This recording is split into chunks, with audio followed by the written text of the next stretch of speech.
सातवां अध्याय चंड और मुंड का वध। महर्षि मेधा ने कहा, दैत्यराज की आज्ञा पाकर चंड और मुंड चतुरंगिनी सेना के साथ लेकर हथियार उठाए हुए देवी से लड़ने के लिए चल दिए। हिमालय पर्वत पर पहुंचकर उन्होंने मुस्कुराती हुई देवी जो सिंह पर बैठी हुई थी देखा।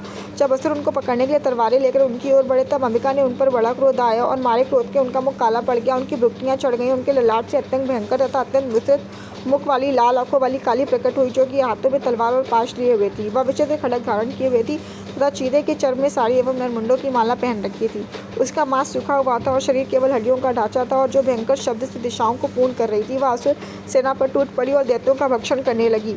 वह पाश रक्षकों, अंकुशधारी महावतों, हाथियों पर सवार योद्धाओं और घंटा सहित हाथियों को एक हाथ से पकड़ कर अपने मुख में डाल रही थी और इसी प्रकार वह घोड़ों, रथों, सारथियों व रथों में बैठे हुए सैनिकों को मुंह में डालकर भयानक रूप से चबा रही थी। किसी के केश पकड़कर, किसी को पैरों से दबाकर और किसी दांत को छाती से मसलकर मार रही थी।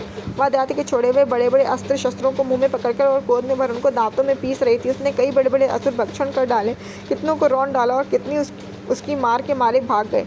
कितनों को उसने तलवार से मार डाला, कितनों को अपने दांतों से समाप्त कर दिया। इस प्रकार से देवी ने क्षण भर में संपूर्ण दैत्य सेना को नष्ट कर दिया।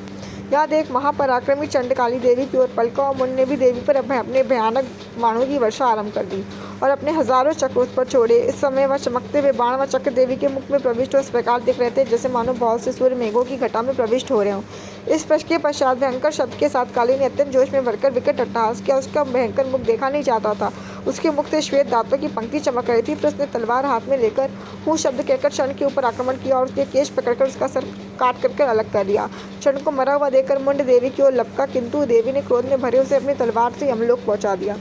चंड और मुंड को मरा हुआ देखकर उसकी बाकी बची हुई सेना वहां से भाग खड़ी हुई। इसके पश्चात काली चंड और मुंड के कटे हुए सिरों को लेकर चंडिका के पास गई और प्रचंड अट्टहास के साथ कहने लगी, हे देवी, चंड और मुंड दो महादैत्यों को मारकर तुम्हें भेंट कर दिया है। अब शुभ और निशुभ को तुम स्वयं वध करना।